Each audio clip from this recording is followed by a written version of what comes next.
Ever since high school, I wanted to become a flight attendant, but it was in senior high school when I became very specific about the airline I wanted. I wanted Qatar Airways. I was so vocal about it that all of my classmates knew that Sheena wants to work for QR. However, my family is struggling financially. I was a working student and a scholar, so I took whatever jobs I could. Brand ambassador gigs, rackets.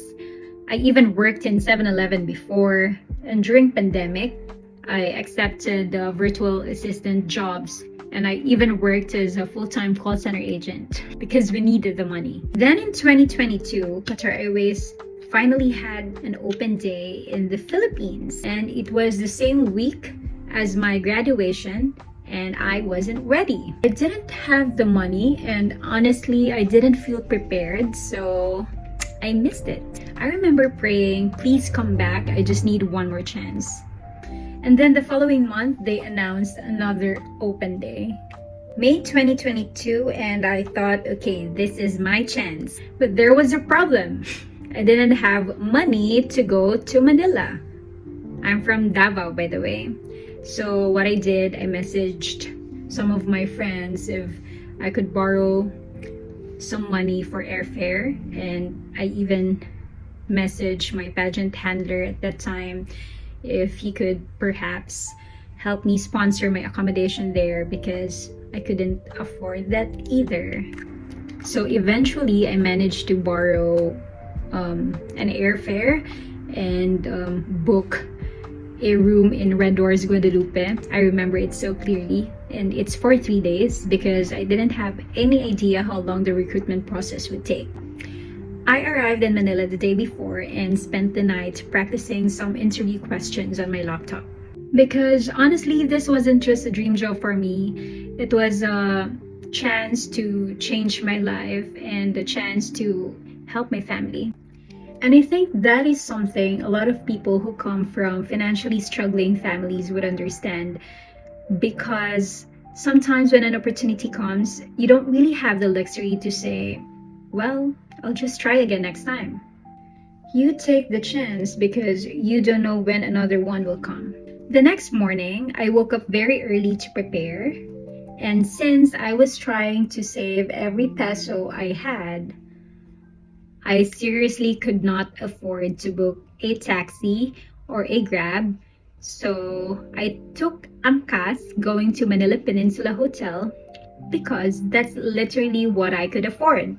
When I arrived there were already lots of people, and I can still vividly remember that when I was looking around, oh my God, kadagan pagwapa dire. But surprisingly, I wasn't comparing myself to anyone. I was just thinking one step at a time, just pass the reach test, pass the initial interview, get to the next step, and that's it. So yun na nga, I waited 4 hours. Then came the reach test, the initial interview, and then I passed all those, and then we have now the tattoo and scar declarations, and eventually the final interview. Didn't even eat properly that day. I just had crackers and water because I didn't have dental floss and toothbrush with me in the hotel. So I was scared of having something stuck in my teeth while being interviewed. And I went into the final interview, and somehow I got the job. Guys, I got in on the same day on my first try. I walked out of that hotel wanting to scream. I wanted everyone to know that I got hired. But I was alone and I only had 500 pesos left. And I didn't even know where to go because I am not from Manila. I was just walking around and looking at the restaurants, but honestly, I couldn't even feel the hunger anymore. I think it's because nalipasan na ako ng gutom.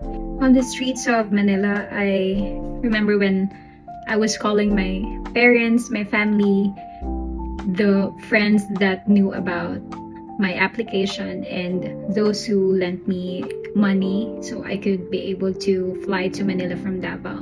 And I remember I was jumping and crying on the streets. I don't know, it was just a very emotional day for me. So yun nga, I decided to just go back to where I checked in kasi hindi ko kabisado yung Manila, and at the same time, I was already not feeling very well. So I went back to my room and ordered pizza, and that was my celebration. Just me, alone in a room, eating pizza and thinking, oh my god,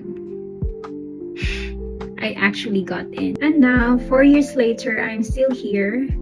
I've already seen so many places I used to only dream about and experienced things that I never thought someone like me would experience. And I wouldn't say I'm already successful because I still have a lot of dreams for me and for my family, but my life has become so much better than what it was 4 years ago. And sometimes I think about that girl who barely had enough money to get to Manila, who borrowed money just to show up, who took angkas because she couldn't afford a taxi, who celebrated getting hired with the pizza. I just want to tell her, you made the right decision by showing up. Because sometimes for us, all we need is just one opportunity and the courage to take it. 4 years later, I'm still wearing my wings and I'm able to support my family, and I'm still very grateful. So if you're watching this and you're just waiting for your opportunity, I hope you take it when it comes, because you never know how much your life can change with just one yes.